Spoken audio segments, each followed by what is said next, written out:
Howdy gang, Jeff from G's Gear knocking out a video this evening of a guitar that we are just about to add to the store at reverb.com. And it is a delightful guitar.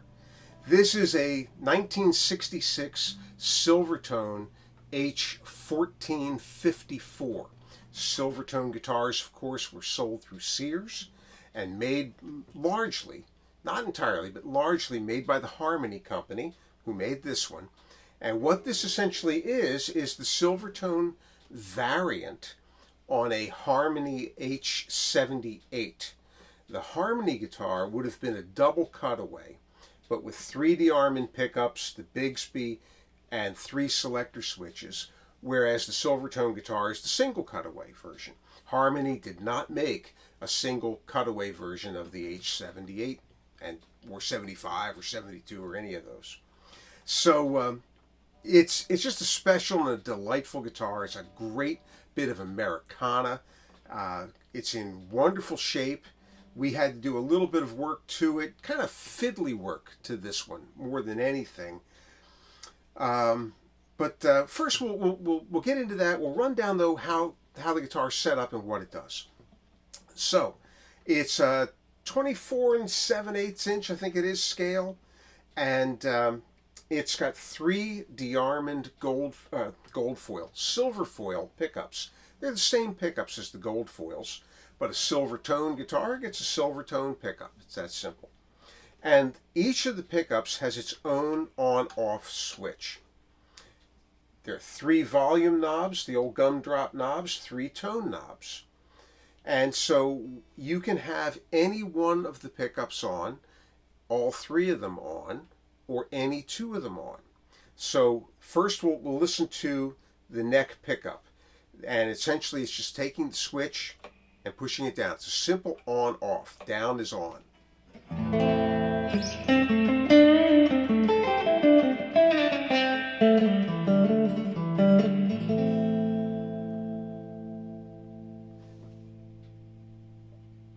Now the middle pickup.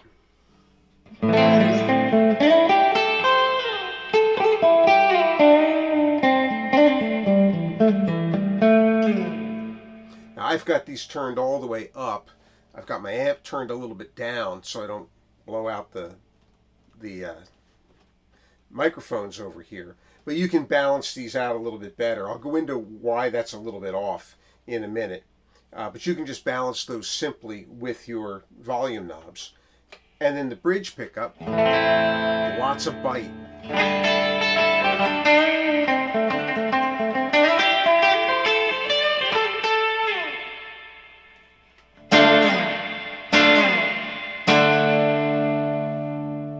So that's the pickups individually. You can elect to have all 3 of them on at once. And blend the tone with your volume controls.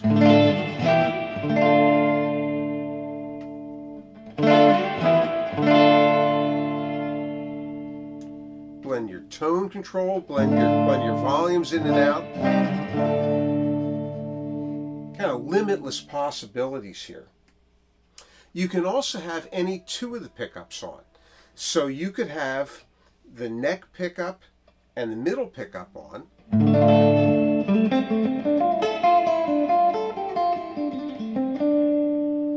Or the middle pickup and the bridge pickup on.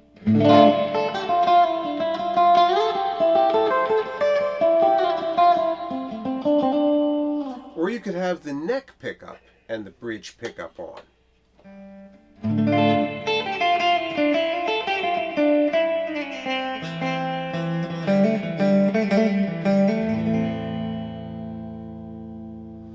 So what that gives you ultimately are 7 pickup combinations.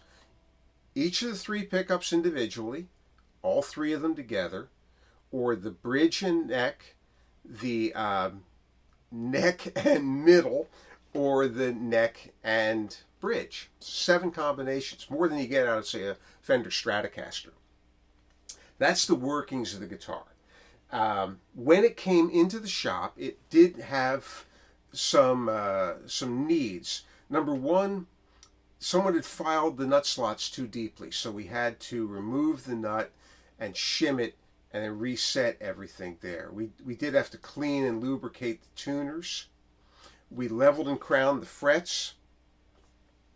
We did not need to shim the neck on this one. This was good.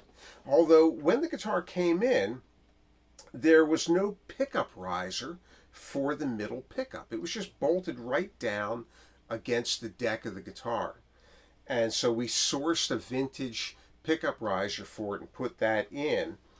And at this point in time, if anything, the pickup riser for the neck pickup is a little bit low. You could opt to pick up another vintage pickup riser that's a little higher and just swap them out. It's just a matter of taking out 2 screws, lifting the pickup out, taking out the pickup riser, which then would be loose, putting a new one in and screwing it back together. Or you can make the adjustments to get your volume where you want it back here with your volume controls and just blend them. There was a short at the switch for the center pickup too. I get the idea that somewhere along the line the center pickup stopped working and they just took out the pickup riser and did away with it, you know, but the pickup was fine. It just had a bad connection. So we fixed that, cleaned up with deoxit the potentiometers for the volume controls and the tone controls. And when the guitar came into the shop, it had a non-original Epiphone Trematone variola as a whammy bar here. It's a really cool variola, a really cool tremolo unit, but it's completely inappropriate for this guitar. So we took that off and we purchased a brand new Bigsby B3, which is what this guitar would have come with, and put that new B3 on. The new B3 is the only element of this guitar that is not vintage. The pickup riser is not original, but it is vintage. Everything else is vintage. When the guitar came into us, you might not see this so well in the video, but you can see it on the reverb shop. There had been a crack along the side here that extended back over the rim, and it had been glued at some point in the past. It was glued very well. It was very solid, but it was a little bit messy of a job. There was a kind of a bead of glue that was sticking up. So we did what we could with it. We took a scraper to it to just scrape off delicately that excess glue, but we didn't want to get into scraping the cherry finish. So we got it as close as we could, sanded it as smooth as we could, dared to get without messing up the finish, and then touched up the finish with some cherry lacquer. And it you can feel it. It's a little bit of a scar there, but it doesn't show because, you know, it doesn't face your audience. So that's that. It's a Silvertone H1454. It's from 1966. 3 DeArmond single coil pickups. Some of the best single coil pickups ever made in this country. They're just great for roots rock, for blues, for up to and including psychedelia. I love these pickups. Yeah, that's I think that's it. It's at reverb.com, at gsgear@reverb.com, and you can also find it at our website, which is www.gees-gear.com. And we have it there because, in addition to restoring and selling vintage guitars, we also repair and restore guitars for our client base. And you can log on to our website there and see the services we offer and our payment structure. And then any questions you have about repair or restoration of your guitar, you can reach directly out to us through the website. All right, we'll play something else here to take us out. I don't know what. But yeah, we'll figure something out here, and then we'll see you on the flip side. Take it easy.